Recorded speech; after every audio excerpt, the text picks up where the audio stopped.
Back job. Okay, bali ito. Titanium na powered mixer ito. Nakakalas lang yung pinaka-mixer niya, mixing console niya. Ito yung amplifier niya sa loob. Powered mixer pala ito.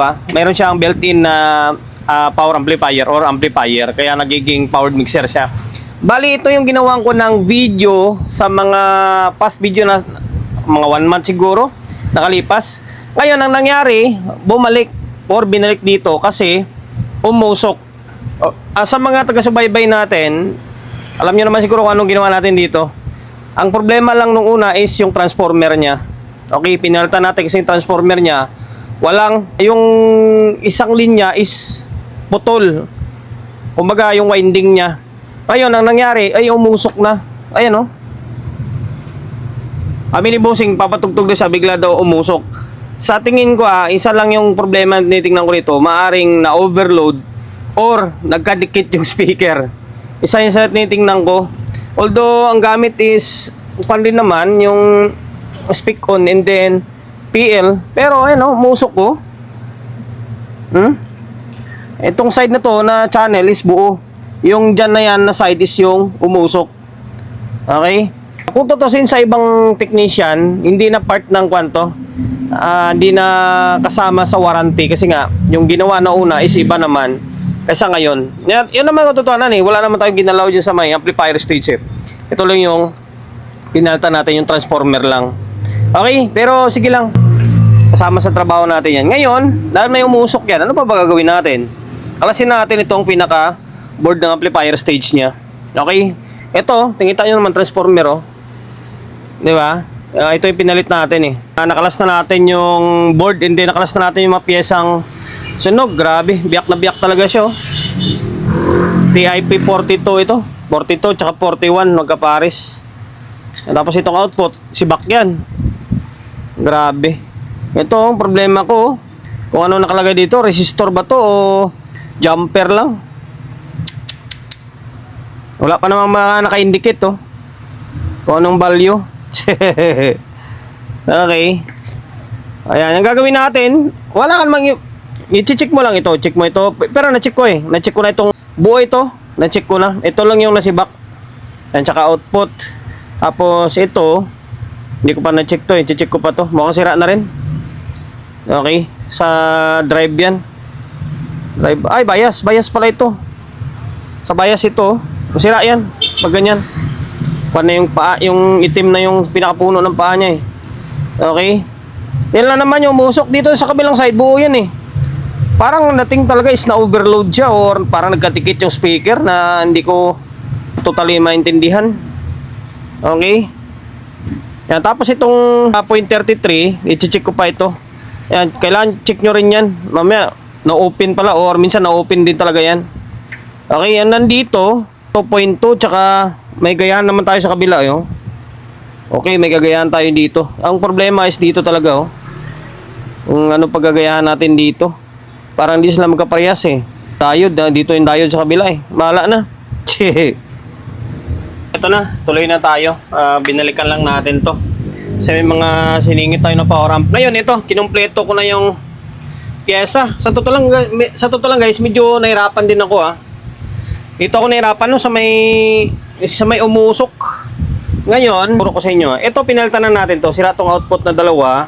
C5200 and then A1943. Tapos dito sa may tip 41, 42. Sira to. Tapos ito, si back din to yung sa may bias niya. 669 ito. 669. Tapos, yung nandito yung umusok, 100 ohms. 100 ohms to dito. Ito. Kanina, kamali nga ako Akala ko 1K to dito 1.2 Hindi pala, 100 ohms pala to. Kasi dalawa siya Ito, isa. Tapos, ito, pangalawa dito sa isa sa may kabilang channel. 100 ohms, 100 ohms. Tapos, ito yung kapares niya. 100 ohms. Tapos, ito 100 ohms din ito. Dito sa kabilang side. Tapos, ito sa ilalim, natabunan dito. 1K to dito, 1K pala. Dito, natabunan siya patungan ng emitter resistor. Dan 1K yan dyan. Tapos yung kapares niya is ito, 1K din to dito. Dito. Yan, dito 1K, yung sa may kabilang side. Tapos 1.2K, 1.2K, ito yung kapares niya, oh. 1.2K din dito sa kabila. Tapos itong 47, ito 47K, 47K rin ito. Tapos 2.2K dito sa may bias niya.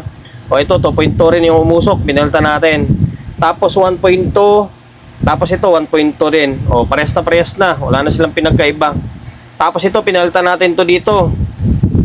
Ayan, yung tingin natin na may sira, di palitan na. Tapos isang na-open yung isang bloke, yung 0.33 pinalta natin.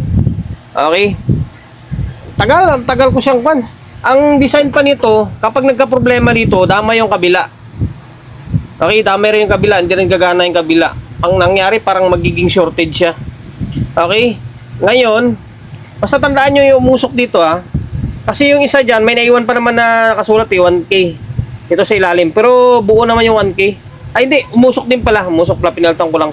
Although may nakasulat siya. Tapos, yung katabi niya is 100 ohms ito. Okay, 100 ohms. Ngayon, ito magiging kalabasan niya. Switch on natin. Ayusin muna natin, baka sumayad. Natin kung magti-trigger siya. Okay? Okay, nag-trigger, di ba? Nag-trigger. Wala rin shortage sa may ilaw, oh. Okay, nag-trigger. Wala rin umusok. Ngayon, sukatan natin ng biasing. Kapagtataka naman kung ano nangyari. Bakit umusok to? Mantala, transformer lang naman pinaltan ko. Although, sabi naman ni bossing willing naman siya magbayad. Okay? Sabi ko nga sa kanya, baka nasubrahan naman sa volume. Ayan, naka 2.5 tayo. Nandun natin nilagay, oh. Para, pan siya. Yung natutumba kasi. O natin. Sira na kasing stand niya sa likod, eh. Ngayon, ito yung bias ng yung hindi natin ni-repair. Okay, baliktad. Madalang lang yung salang na hindi baliktad. Okay, dito. O, pansinin nyo, nasa 0.26 lang siya, oh. Pero kapag nasa, kwan yan, digital yan, mga nasa 0.3 yan. Okay, dito, para hindi tayo mag-reverse ng tester. Okay, dito pala kapares sa kabila, sa dulo. O, parehas lang, oh. Yan, oh. 0.26. Ngayon, yung isa, dito, oh, 0.26, parehas. Tapos dito, oh, parehas lang, oh. Okay, working na yan. Okay na to. Kapag tataka nga lang, kung bakit yung kabilang channel lang ay nadali, di ba? Maraming posible naman. Ngayon, ano pa gagawin natin? Balik na natin. Pesto na natin sa may casing niya ulit. Na ibalik ko na yung board sa loob, yan, oh. Yan, ipesto na natin. Okay. Ngayon, binalik ko na yung mga kable, ah. Yan, pwede kasing ihang yung kable na ito papunta dito sa may pinaka-mixer niya. Okay, naibalik na natin yan.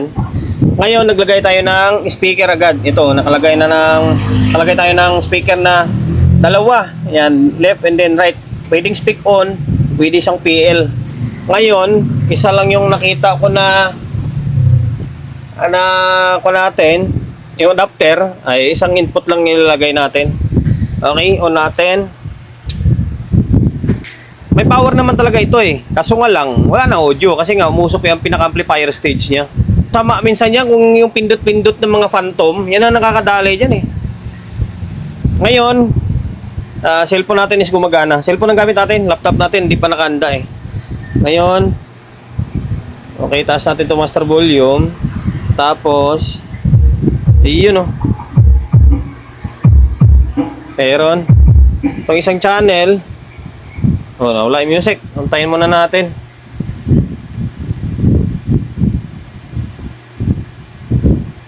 Okay. Itong isa, gumagana.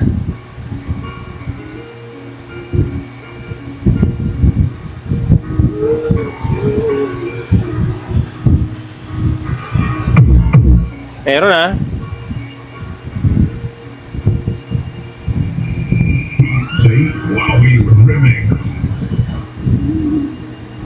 tagal naman ng intro. Okay, meron. Channel 2.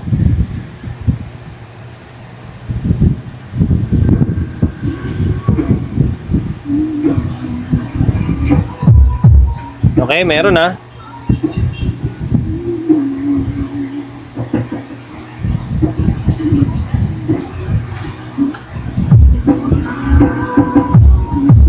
Okay, meron. Okay na, goods na.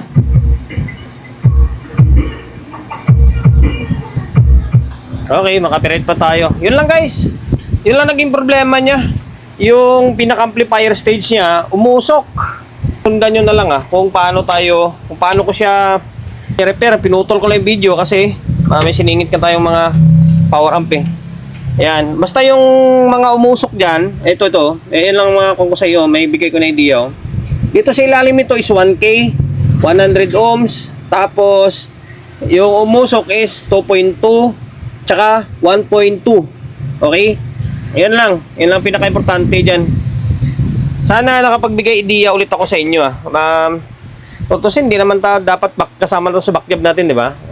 Kasi transformer lang naman ng nirepair natin nung nakaraan or pinalitan natin eh. Hindi nga repair eh. Palit nga ng transformer eh.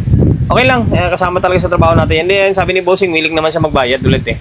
Ang minsan dyan, ang nakakadali ng mga output transistor sa mga powered mixer is itong mga phantom pindot-pindot ng phantom na nakakadali. Okay? Sana nakapagbigay idea tayo sa mga kapwa natin technician na mga bagu-baguhan lang. Take note baguhan lang sa mga master. Wala, very basic na lang sa kanila yung ganito klaseng content. Kung paano mag-repair ng powered mixer na, sabi natin may power kasi may power naman yung mixer niya. Pero walang audio. And then may umusok. Okay, gayahin nyo na lang. And then dahil lumabot ka sa part ng video natin na ito at hindi ka pa rin nakapag-subscribe, subscribe ka naman Kapag nakasubscribe ka na, pinutin mo yung bell button sa gilid, select mo yung all. Yan, kapag nabindot mo na yan, manonotified ka kapag mayroon tayong bagong upload na video. Nag-upload tayo ng video isang beses, 2 beses kada araw. Okay? God bless and then peace out in lahat.